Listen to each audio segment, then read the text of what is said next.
Hi everyone, so today's topic is all about e-way bill. So e-way bill is issued only in case of goods. Rule 138 says that e-way bill is to be issued only in the case of goods. Now, objective क्या है? Why was e-way bill introduced? So, in order to control or stop practice of bogus invoice related to goods, and also to control the tax invasion in the country, and for track movement of the goods. Now, is e-way bill mandatory? Then the answer is yes, mandatory, but subject to condition.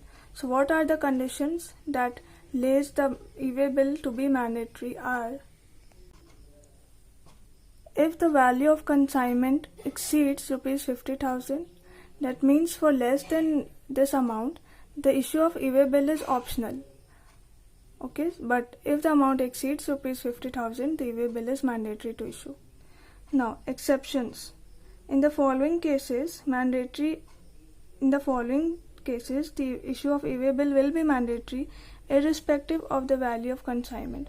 Now, किस case में e-way bill issue करना mandatory होता है, उस case में ये limit हम नहीं check करेंगे. So basically there are two exceptions to it. The first one is when principal and job worker. ठीक है, तो principal और job worker के बीच में जो ट्रांजैक्शन होगा उसमें ई-वे बिल इशू करना मैंडेटरी है. ठीक है, विदाउट एग्जेम्पशन लिमिट नहीं देखेंगे. और नेक्स्ट वाला है मूवमेंट ऑफ हैंडीक्राफ्ट गुड्स. ठीक है, हैंडीक्राफ्ट गुड्स का अगर मूवमेंट हो रहा है तो उसमें भी ई-वे बिल इशू करना मैंडेटरी है. उसमें भी हम ये अमाउंट नहीं चेक करेंगे. ठीक है, now e-way bill is mandatory in these two cases respectively. Now how are we going to calculate the value in order to check whether the value is exceeding 50,000 or not? So there is a consolidated bill which is issued. In that, value of taxable goods is there, for example 20,000, and the value of exempted goods is also there, for example 35,000. So the total is 55,000 and plus GST, suppose at the rate of 28%, then 5600 plus cess at the rate 15%, 3,000. So e-way bill में क्या क्या आएगा? E-way bill में taxable goods का amount आ जाएगा, exempted goods का amount नहीं आएगा, और फिर ये जीएसटी आ जाएगा और ये सेस आ जाएगा. Total 28,600.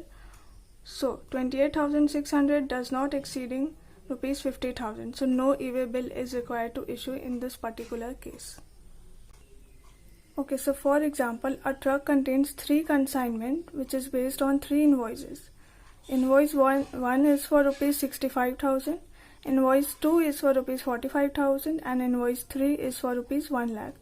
So how many e-way bill will be generated? So the answer is e-way bill will be generated only for invoice number 1 and invoice number 3. Why? Because invoice number 1 is exceeding rupees 50,000, 2 is less than 50,000 and 3 is also more than 60,000. So invoice will be issued only for e-way bill will be issued only for invoice number 1 and 3. But for example, in the case if the principal is supplying goods to job worker of say rupees 25,000, so this 25,000 being less than 50,000, but still here it is mandatory to issue the e-way bill. So in case of handicraft goods, same treatment of example 2 will be prevail. So in case of principal to job worker and in case of movement of handicraft goods, there will be mandatory to issue e-way bill. Now let us see how many types of e-way bills are there required to be issued. So e-way bill is basically of 2 types. The first one is normal e-way bill, the second one is bulk e-way bill. So normal e-way bill is transportation of goods with one type of HSN code. Okay? Now bulk e-way bill is transportation of multiple variety of goods with multiple HSN code. Now cancellation of e-way bill.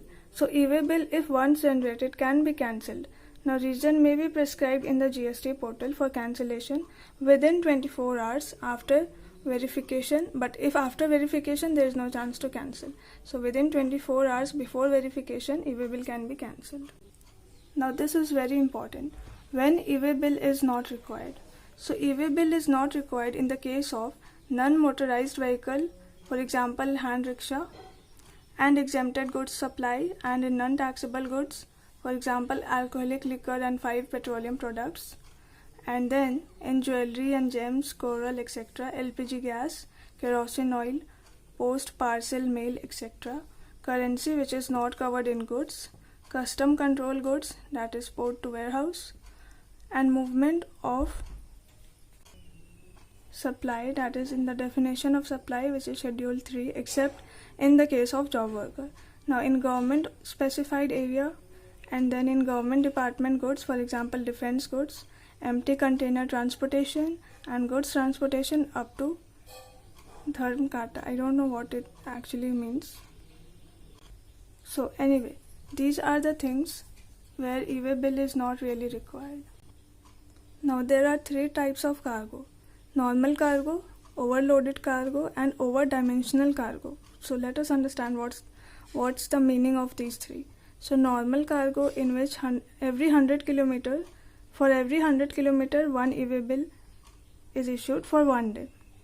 Okay, so overloaded means जितना weight है उससे ज़्यादा load कर लिया है cargo में. And over-dimensional means suppose cargo का dimension इतना है, ठीक है. अब सपोज उसमें रॉड ले जा रहा है तो रॉड यहाँ तक आ गया, रॉड इस कार्गो से बाहर निकल रहा है. It means this particular cargo is over dimensional cargo. So for over dimensional cargo, for one e-way bill will be issued for 1 day for every 20 kilometer. Okay. Now let us see rejection of e-way bill, that is other party can reject e-way bill or not. So yes, within 72 hours, if not rejected, then deemed to be accepted माना जाएगा, ठीक है. Now cancellation by generator, जो generate किया e-way bill वो 24 hours के अंदर cancel कर सकता है. And then rejection by other than generator, for example receiver or transporter. So for receiver or transporter, they can reject within 72 hours of the issuance of e-way bill. Now here are certain rules related to e-way bills, that is generation of e-way bill form number.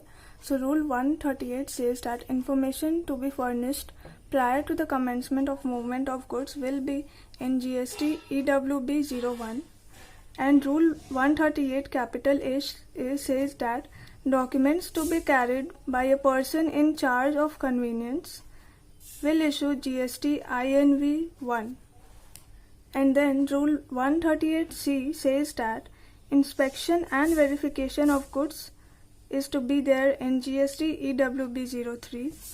And rule 138D says that facility for uploading information regarding detention of vehicle is to be in GST EWB 04. And of course consolidated e-way bill will be in GST EWB 02. So I hope e-way bill is a bit clear. If you like the video, do share and like. And this is it for this video. Keep studying, be disciplined, and thank you so much for watching.